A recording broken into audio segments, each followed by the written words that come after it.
Welcome everyone. This is part 5 of Metabolic Diversity. This is lecture 60 of module 12.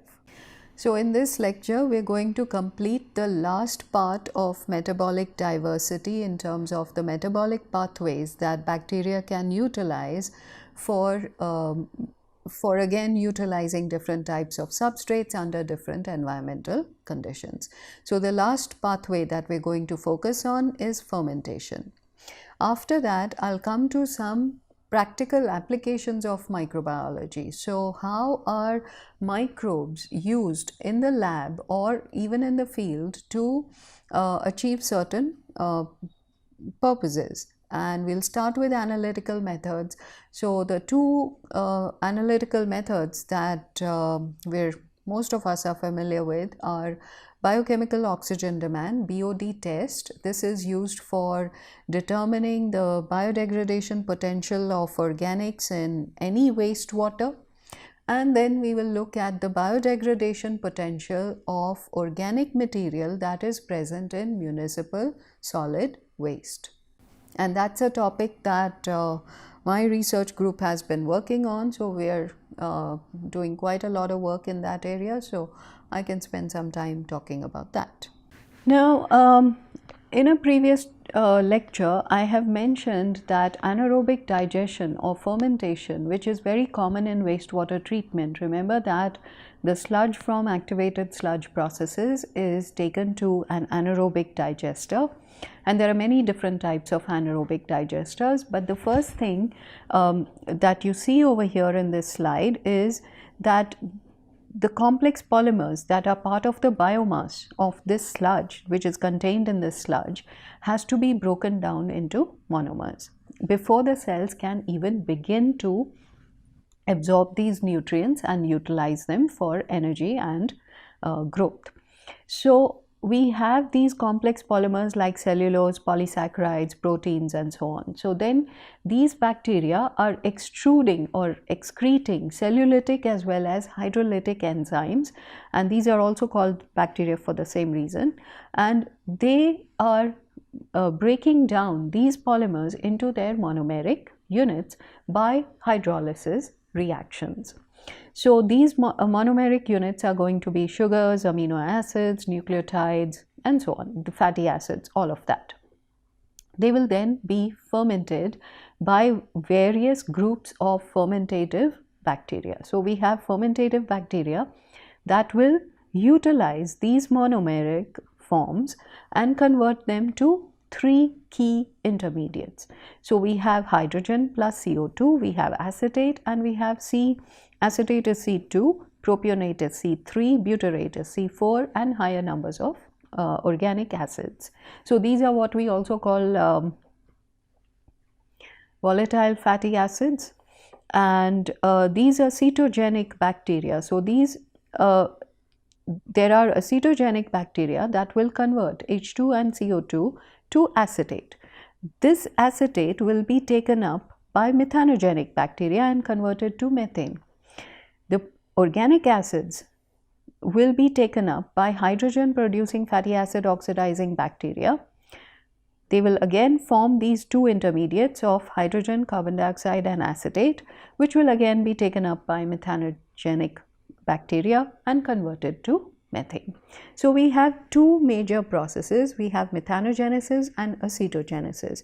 So the formation of these, or rather the formation of methane gas, depends on conversion of the hydrogen and carbon dioxide to acetate, acetate directly to methane, and the conversion of fatty acids to these intermediates as well.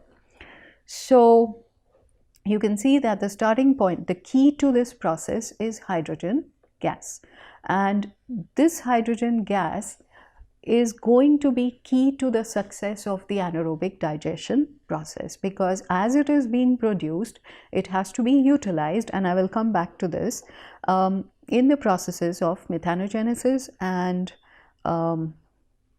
acetogenesis as well. So the electron donors are hydrogen, nitrate, thiosulfate, and electron acceptors are considered to be carbon dioxide. So the electron donor, like I said, is hydrogen, electron acceptor is CO2. The generation of ion gradients of protons or sodium that drive ATP generation is the principle behind this process. Energy is conserved in the substrate level phosphorylation reaction. So these homoacetogenic bacteria will utilize hydrogen along with protons and bicarbonates converted to acetate and water.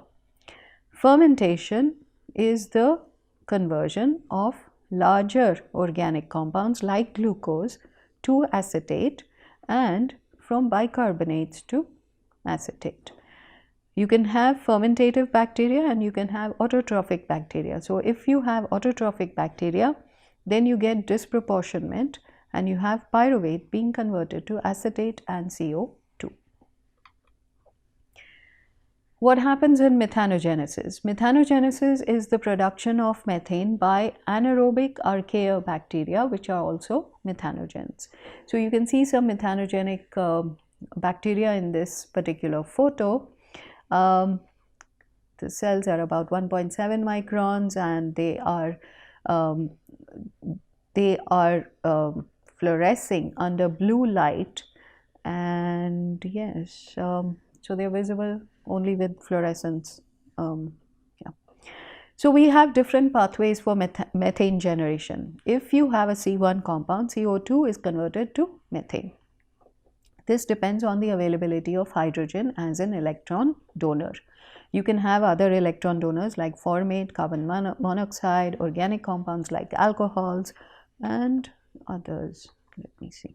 And then you can have other C1 compounds like methanol and higher carbon containing compounds. So methanol, acetate and so many other compounds.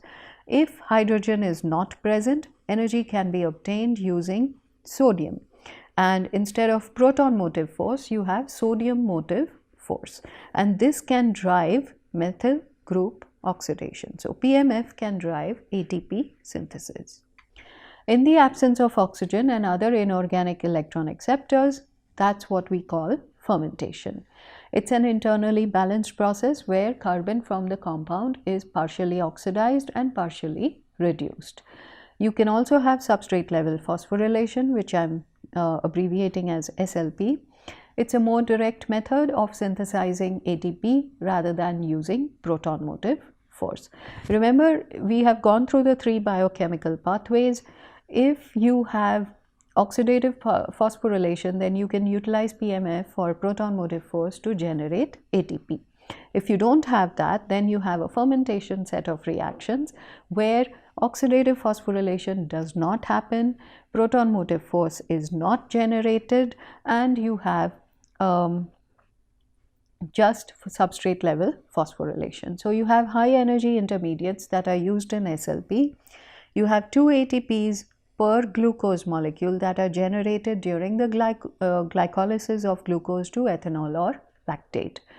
Other substrates can provide less energy, and we have looked at the energy efficiency of these reactions under a previous topic. One key to our understanding of all these processes is that the electron balance has to be maintained. How is the electron balance maintained? So whatever is being donated by one substrate has to be picked up by the electron acceptor, and that's why when I said, the simplest way of looking at fermentation is think about glucose, split it equally into the most reduced form, which is methane, and the most oxidized form, which is CO2. That is a way of maintaining electron balance. But here we have a key intermediate, and that is H2 production. So relatively small amounts of H2 gas are produced along with the fermentation products, and whatever is produced has to be taken up very quickly. We then come to the production of molecular hydrogen and acetate from pyruvate. Again, if I remind you, in the three biochemical pathways, one thing that is common is glycolysis, and the end point in glycolysis is pyruvic acid or pyruvate. And this pyruvate will pick up electrons and result in the production of hydrogen or in the production of acetate and ATP. These are examples of common fermentation reactions which have some commercial applications as well. So formation of alcohols is based on sugars. The sugar can be derived from any source. It can be rice, it can be wheat, it can be any other grain, it can be nuts. There are the number of alcohols that come from different sugars is endless. So we have hexose being converted to 2-ethanol and 2-carbon dioxide by either yeast or zymomonas. Then you have homolactic fermentation. So the best example, like I said, is milk being converted to yogurt, which is lactic acid, and then further conversion to other products. So you have the sugar, lactose, being converted to lactate or ethanol, lactate and ethanol and carbon dioxide and protons. Then you have propionic acid, lactate to propionate, acetate and carbon dioxide. Butyric acid, hexose goes to butyrate, acetate, hydrogen, and so on. And you can see the number of organisms or bacterial species that are capable of fermenting these substrates.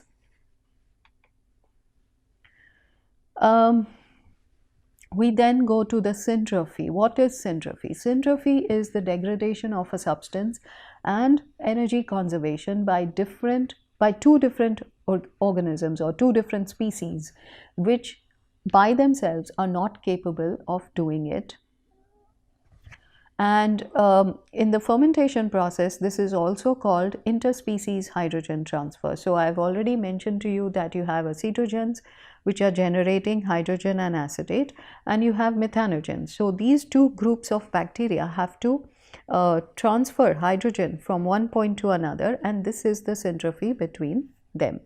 So what are the hydrogen consuming organisms? We have denitrifiers, we have sulfate reducing bacteria, we have homoacetogens, and we have methanogens. All of them are consuming hydrogen.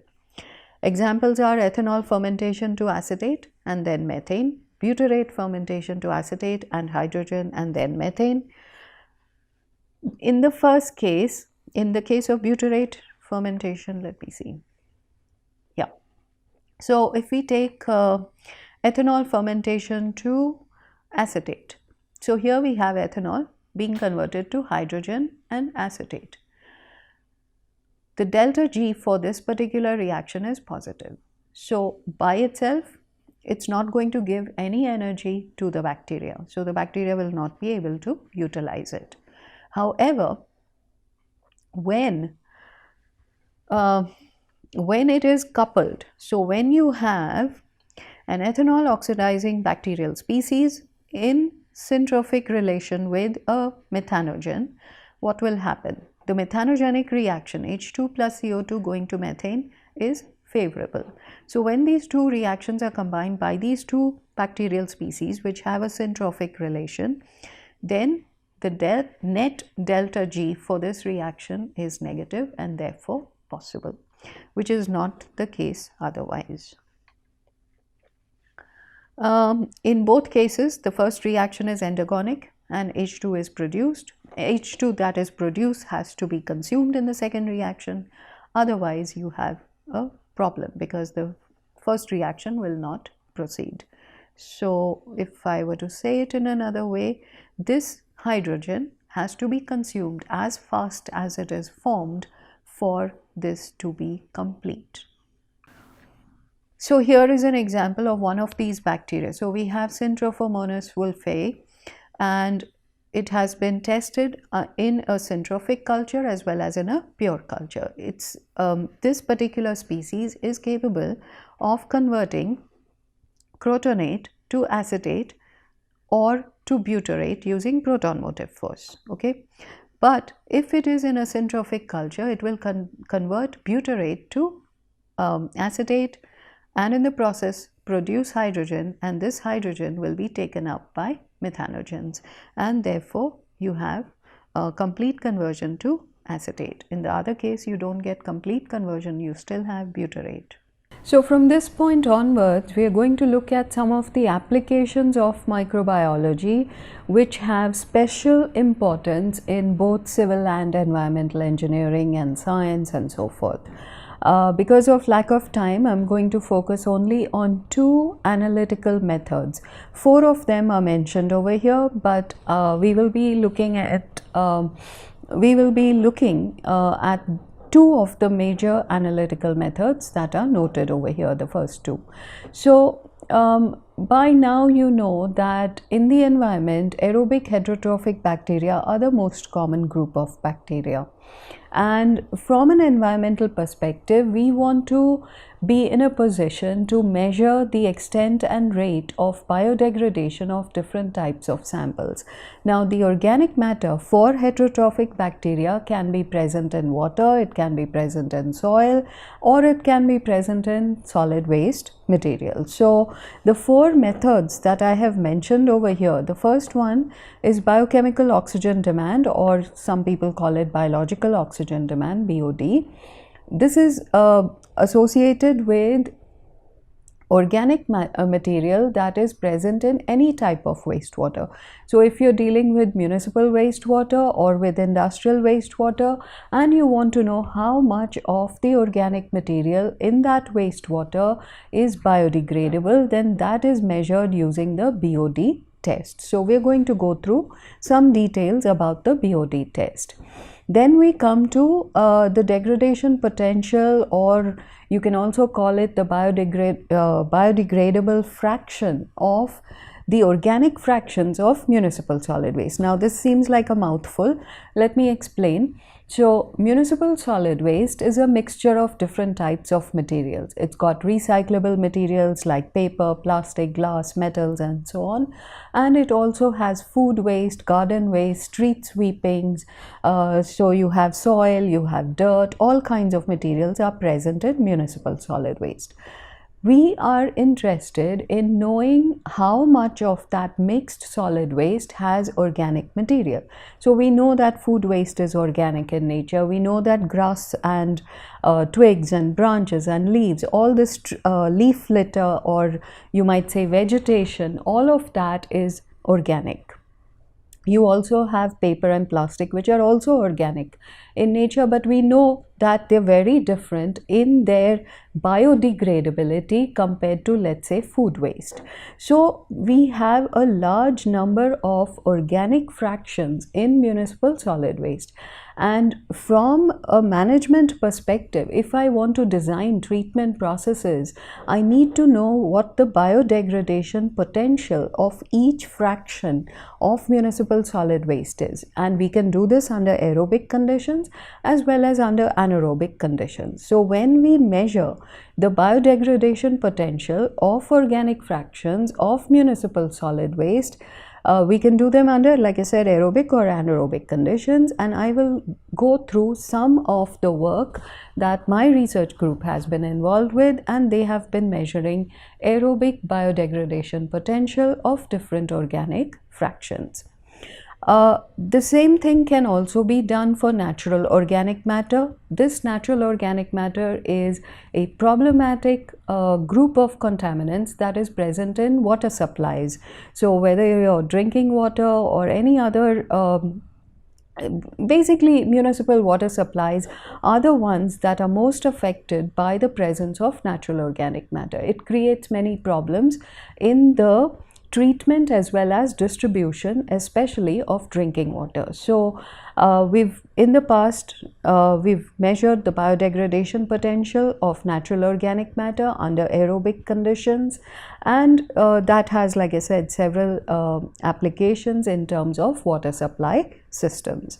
There is another set of research that has been gaining a lot of attention, and that is measuring the biomethanation potential of different organic fractions after treatment, with or without treatment, and various types of treatment methods have been used, and this is under fermentative conditions. So you can see that we are looking at how different organic fractions will behave in the presence of different types of microbes under different conditions of oxygen availability. So these are some major areas of research, and obviously I'm not going to cover all 4 of them. I will just cover the first 2.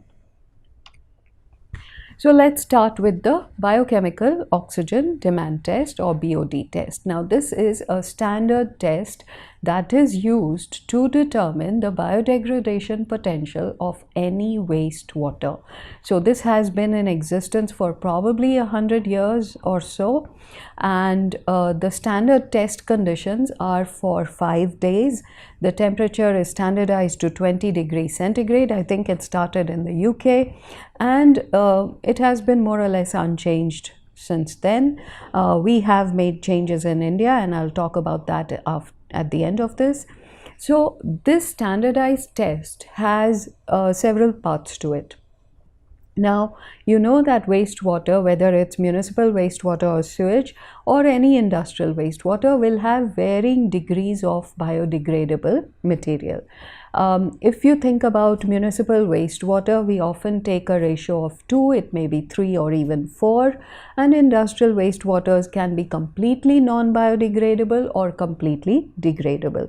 So for example, wastewater coming out of, let's say, a food processing plant will have completely biodegradable material. Something coming out of a paper and pulp industry may be a mix of biodegradable and non-biodegradable material. Something coming out of a pesticide manufacturing plant may have no biodegradable material, it may have only toxic chemicals and so on. So depending on the nature of the wastewater, you will have varying degrees of biodegradation potential of the material that is in the wastewater. Now, you have to start with some kind of guesstimate of how much of the material is going to be biodegradable. So from this point onwards, I'll take the example of municipal wastewater because that is what we deal with for the most part. And what we know, let me also add a few more things here. BOD test bottles come in a standard size of 300 ml. So if your municipal wastewater, we know broadly speaking, it may have about 300 to 500 milligrams per liter of COD, and maybe half of it is biodegradable. So it has to be diluted. You cannot add the entire thing because you may be knowing that the DO concentration in water cannot exceed 14 to 15 milligrams per liter. Dissolved oxygen has very low concentration in water. Oxygen is considered a sparingly soluble gas, and the maximum concentration is, let's say, at 0 degrees centigrade, no salinity, you will get around 14 to 15 milligrams per liter of oxygen. And under our test conditions of 20 degrees centigrade, your maximum DO level is going to be around 10 to 11 milligrams per liter. Okay. Now, when we are monitoring the DO levels, this entire test is based on monitoring the DO levels during the test period of 5 days. So we have to do two things. The first thing we need to do is to dilute our wastewater, because if we take undiluted wastewater, we will get a DO level of 0 at the end of the test period, because it has extremely high it has highly biodegradable organic matter. Okay. So the first thing we do is dilute it. So in a 300 ml bottle, you will probably add about 10 to 30 ml of wastewater to stay within this range of DO drop. And I will come to more details about the DO drop in a little bit. What is the remaining content of this 300 ml bottle? After adding your original sample in a very small amount, maybe 10 to 30 ml, maybe 50 ml, you will fill the rest of the bottle with dilution water. This dilution water contains all essential inorganic materials. We have already gone through the law of the minimum, and in this case, we design our analytical methods to ensure that these tests are carbon limiting only.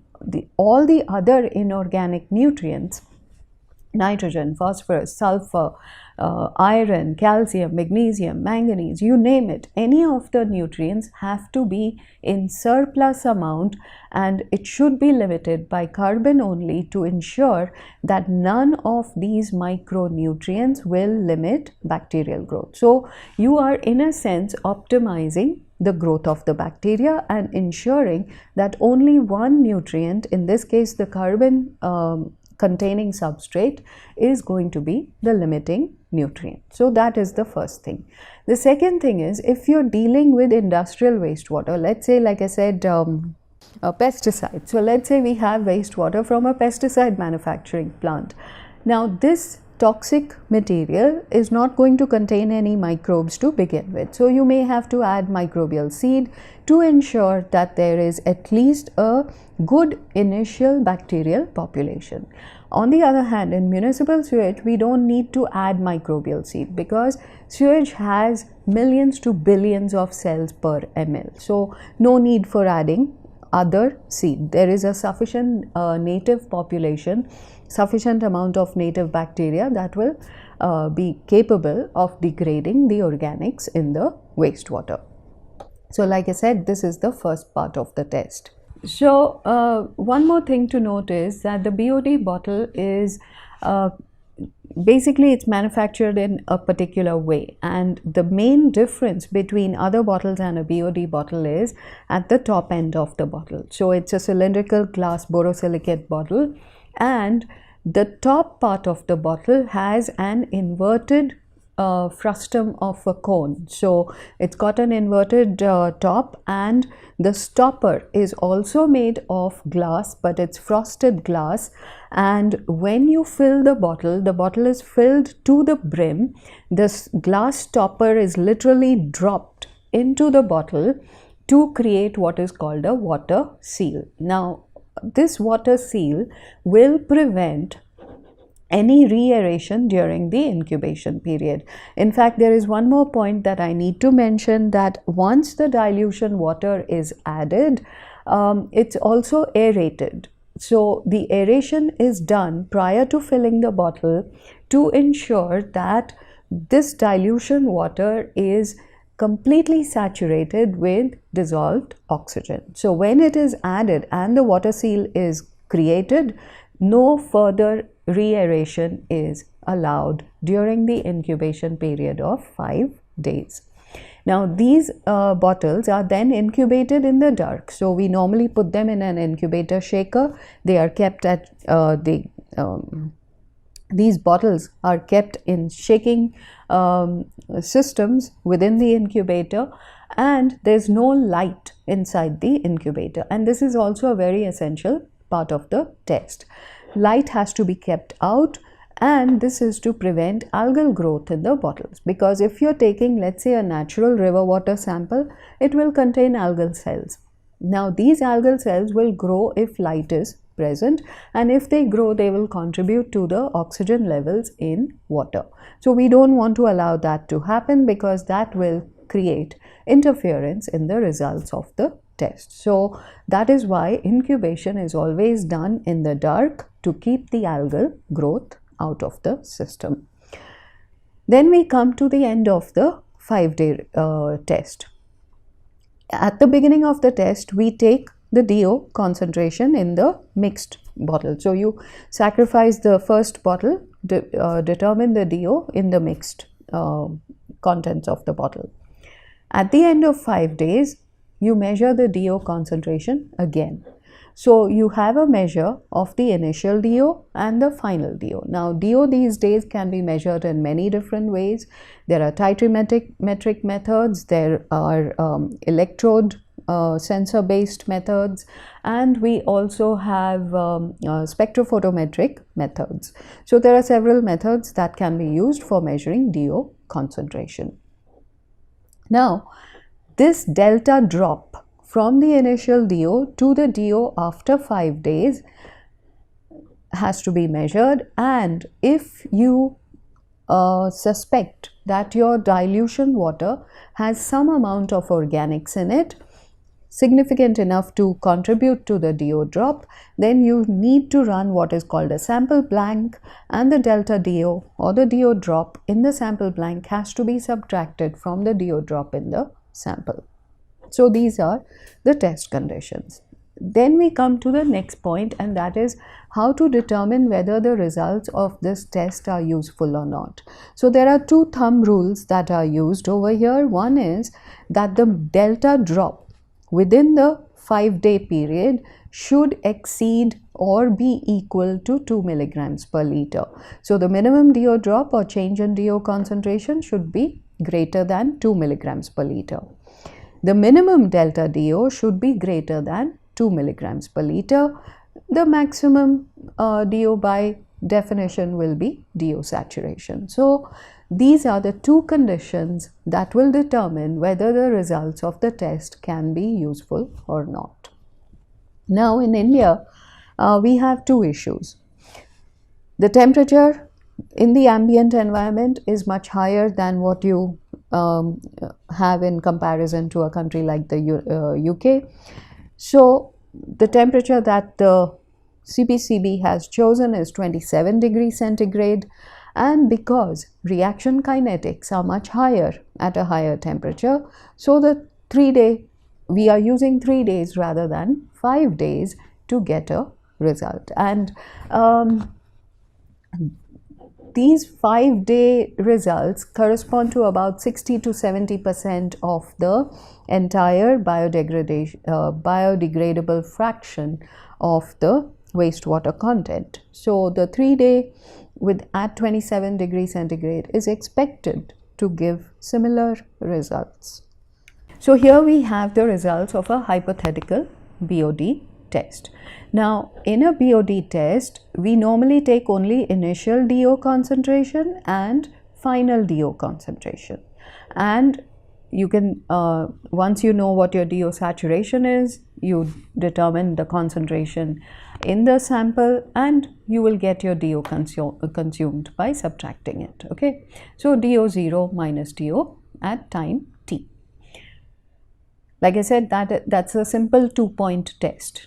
But supposing you were a little more ambitious and you were to set up your test for 1 month and take samples at more frequent intervals. So supposing you were to take a sample at time t is equal to 0, for 7 days you were to take samples almost every day, and then with lesser frequency over a 30-day period. If you were to do that, you would get a curve that has this shape. Okay, now what we are doing in a BOD test is just 5 days. That's a standard BOD test. You can see there is a slight inflection in the curve at about 7 days.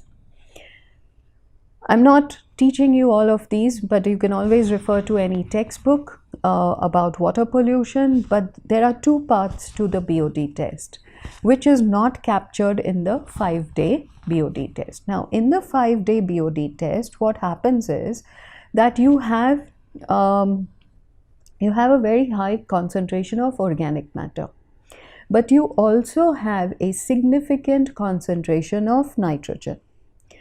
I've already mentioned that nitrifying bacteria are slow growers and they are autotrophs. Heterotrophic bacteria, aerobic heterotrophic bacteria are fast growing bacteria, and in the presence of oxygen they will multiply very fast as long as the carbon containing substrate is present. So in this first week of the BOD test, aerobic heterotrophic bacteria are going to dominate. Their food supply is higher, oxygen levels are high, and in comparison to the nitrifying bacteria, they are going to grow faster.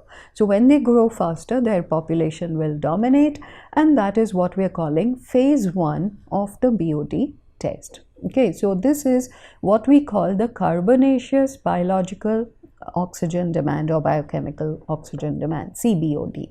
And this is entirely being consumed by aerobic heterotrophic bacteria.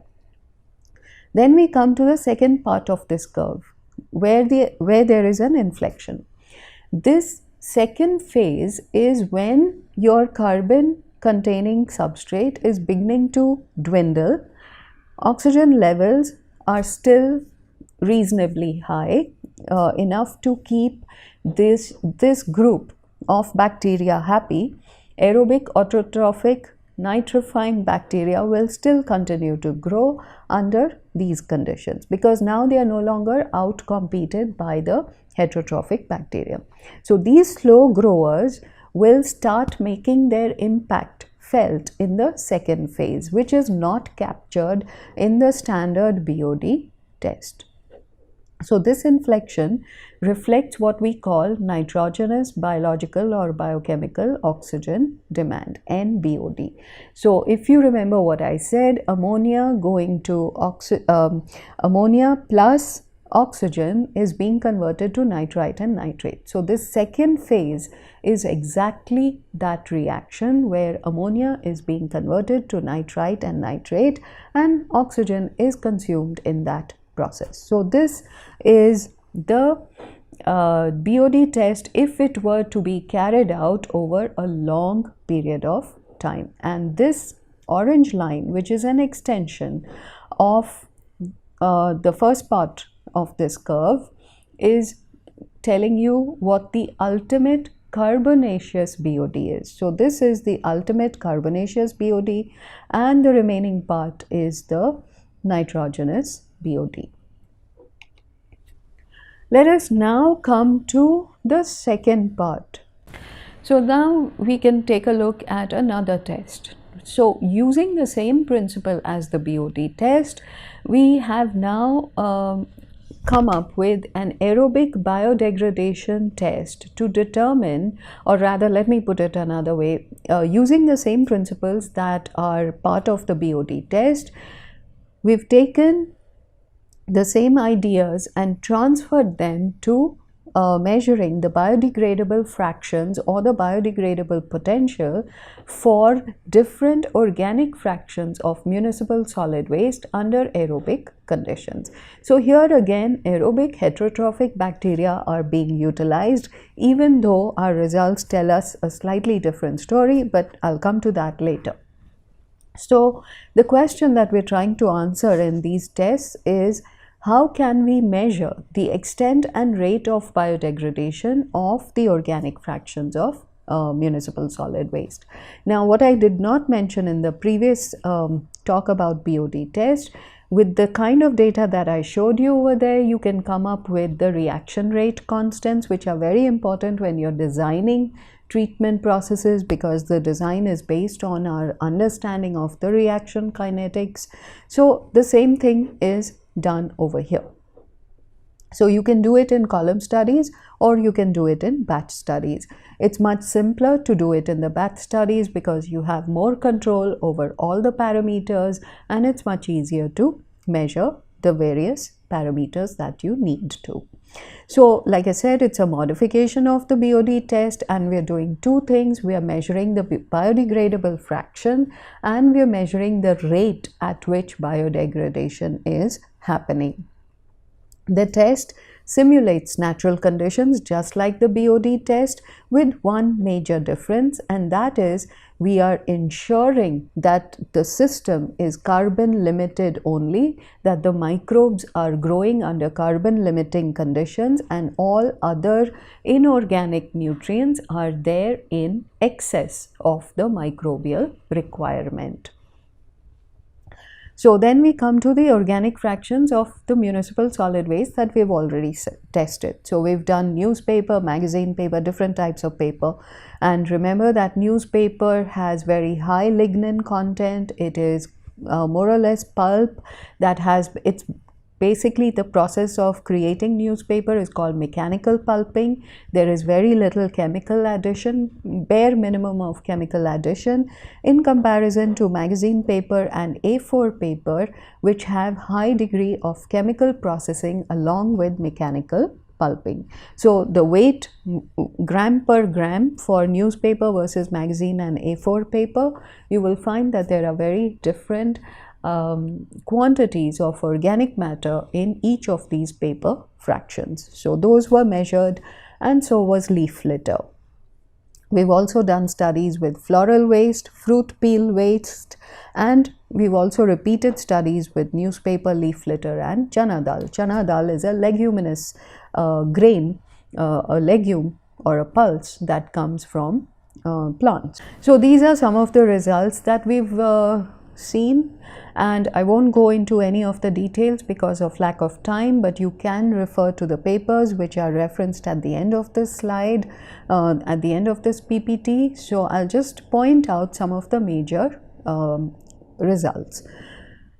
We were measuring TSS and VSS. TSS means total suspended solids, VSS means volatile suspended solids. Volatile suspended solids can be associated with the microbial biomass or with the organic content of the material itself. So the loss of VSS is the main result in our case, because that is the biodegradable fraction that is lost, that is mineralized. Okay, so if you remember our key equation of of glucose plus oxygen going to CO2 and water, so here we have organic matter plus oxygen going to CO2 and water. So any loss in VSS is basically attributed to mineralization of the carbon. So we got 43.6% loss of organic matter in floral waste as compared to 76% in leaf litter. So just comparing these results tells us that floral waste, very difficult to understand even, is known to be more resistant to biodegradation compared to leaf litter, and the tannin lignin content was more biodegradable. Now this is kind of contrary to what you might expect, for the simple reason that the tannin lignin in floral waste is likely to be low molecular weight compared to leaf litter, which has high molecular weight, tannin and lignin. And now this high molecular weight material is likely to be resistant compared to the floral waste. Now there are other studies in the literature which have also pointed out that floral waste is less biodegradable compared to leaf litter and other materials like that. So here we have a few more results, and in this case two different sets of conditions were examined with floral waste. So in the first case we had floral waste with passive aeration. Passive aeration was provided by using vented caps on the test tube, so air could pass in and out without any bacterial contamination, because the tortuous path of air would prevent the bacteria from entering but allowing air to enter. And the inoculum in this case was soil. In the second case, the BOD bottles were used along with floral waste, so no aeration during the incubation period was provided, and cow dung was used as the source of bacterial seed. And you can see the difference. This condition without aeration and with cow dung as the inoculum gave better results, not a huge difference, but significantly better results compared to floral waste with aeration and soil inoculum in terms of TSS as well as VSS. VSS, the results are insignificantly different, they are almost equal, and in terms of tannin lignin removal also it's not a significant difference. So whether you provide aeration in terms of vented caps or whether you use cow dung or soil inoculum, at least in this set of experiments there was no significant difference. In another set of experiments with fruit peel waste, there was a significant difference with different inocula. So soil bacteria gave us 70% removal in terms of VSS. Cow dung supernatant gave us 83% removal of VSS, and wastewater sludge, which is teeming with bacteria and which we thought might give good results, gave us only 60% removal of VSS. And it made a small difference to the C/N ratio as well. But what is most important in terms of the measurement was the biodegradable fraction, which is measured in terms of change in VSS. So to summarize some of our major findings, we have a method for determining the biodegradable fraction of any organic material in the lab. This biodegradable organic material can be mineralized under aerobic conditions by a consortium of bacteria. Now, these bacteria, like I said, can be from soil, they can be from cow dung, they can be from wastewater sludge, or any other type of group of organisms from any other part of the environment. These consortia of bacteria will have aerobic, facultative, as well as anaerobic bacteria. We have done some stoichiometric calculations of the level to which oxygen is likely to be used if it was a strictly aerobic pathway that was being utilized by all the bacteria. So we have clear indications from our results that it was not just the aerobic bacteria that were responsible for the biodegradation of this material, but a combination of all of these bacteria, which are often present in any of these consortia. Then we have, in terms of DO levels, in all of our tests, we had adequate DO in the water, in the media. So it was always greater than 5 milligrams per liter, and the pH was maintained using a buffer that provided neutral pH as well as phosphate or phosphorus for growth. So in all cases there was minimal change in pH, and it was always just around 7. We found that floral waste had less biodegradable material compared to leaf litter, and the biodegradation of fruit peel waste was affected by inoculum type, but not floral waste. So these are some of the major findings, and this is just a very small snapshot of everything that has been done, but for obvious reasons of time limitations, I'm not going too far.